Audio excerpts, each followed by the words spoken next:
So you're ready to dive into the world of landing pages, huh? We're talking short versus long, the age-old battle trying to figure out what actually gets those clicks. And honestly, going through these articles, it seems like everybody's got a different opinion on what works best. Hmm. Short, sweet, or long, and compelling. Yeah, the internet loves a good debate. And this whole short versus long landing page thing, it's a classic. It's not really about how many words are on the page, though. Right. There's got to be more to it than just some magic word count. It's about, well, think of it like this. Hmm. The bigger the decision someone's making, the more information they need to feel good about it. Right? How? Like, are they just grabbing a candy bar or are they buying a car? Yeah. That Yeah. changes things. So a longer page could actually be asterisk, better asterisk in some cases. That's interesting. Because isn't everybody saying attention spans, people are on their phones? Oh, for sure. Attention spans are like the most important resource these days. But, sometimes people need a little more convincing, especially if it's something big. Think about it, when you're asterisk about to hit that buy button, what do you asterisk look for? I need some reassurance. I want to know that my money's going to something good. I'm going to be checking reviews, maybe even digging into the FAQs. Exactly. And that's asterisk where a longer landing page can really shine. It's like having someone walk you through all the details, answering your questions before you even ask them. Instead of just seeing a big headline and hoping for the best. Exactly. Good long landing page. It builds trust. You can get into the nitty-gritty, give people those details, and then they actually feel confident about saying yes. But there's a catch. Ooh, there's always a catch. I'm intrigued. What's the catch? So it's not as easy as like just make it long and they'll love it. There's more to it. Yeah, it'd be nice if it was that simple. Mm. But just throwing a bunch of words on a page, that's not going to cut it. It's Right. going to be, well, valuable too. So quality over quantity. It's not just about writing a novel. It's about. Exactly. And that's where some people go wrong. They think longer automatically means better. Mhm. But if the content's not useful. It's like trying to impress someone by reciting the dictionary.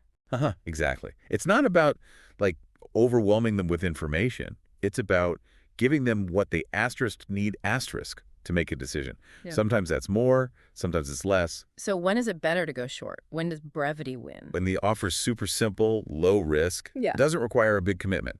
Like, think about a free ebook download. Yeah. You don't need a 10-page essay on the history of ebooks to get someone to download it. Just let me download the thing. Right. In those cases, short and sweet's the way to go. Clear value, couple of bullet points, big call to action. Done. Trying to cram in too much when it's something simple can actually hurt you. Makes sense. Too much information, you just end up distracting people from the goal. So we've got these two sides, right? Long and detailed to build trust, or short and punchy to get action.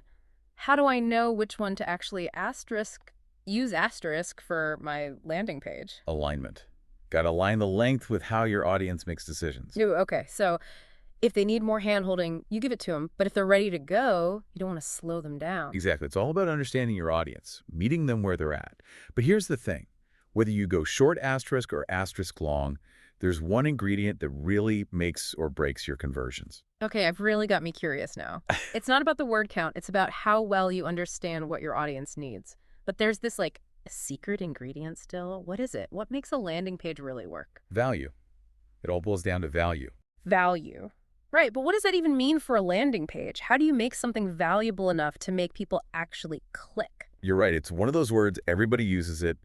Basically, it means you're giving people the right information Yeah. at the right time. It's like you understand your audience so well, you already know what they're thinking.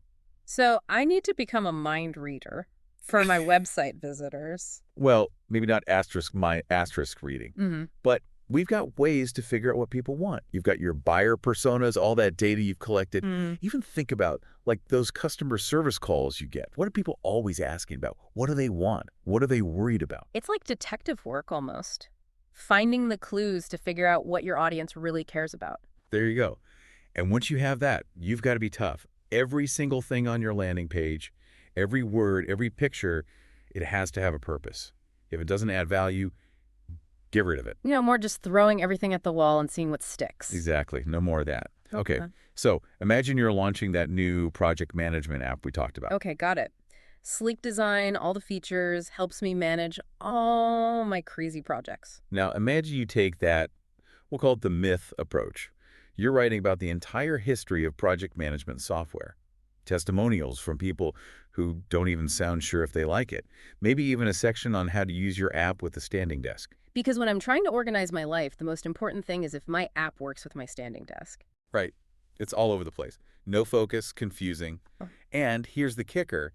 It doesn't actually give the visitor anything useful. So what's the alternative? How do we do this the right way? You go for the value approach. Yeah. You start asking, what does my ideal customer want to know about this app? What are their biggest problems right now? Like, is this app really going to make my life easier? Mhm. Or am I just adding another thing to my to-do list? That's a big one for me. Exactly. You hit that head on. You show them how it streamlines their work, how it gets rid of those annoying tasks. You've got testimonials from people who actually love using specific features. Everything you show them is all about the asterisk, value asterisk they get from your product. It's not just about taking up space, it's about telling them a story that connects with what they want and what they need. Now you're getting it. And that's the best part. When you truly get your audience and you focus on that value, it doesn't even matter how long the page is anymore. We covered a lot today, short versus long, the myth of the magic word count. But the big takeaway here, the thing I really want you to remember, is don't get so caught up in the length of your landing page. Focus on making it valuable, because ultimately that's what makes people click, that's what gets them to convert, and that's what keeps them coming back for more.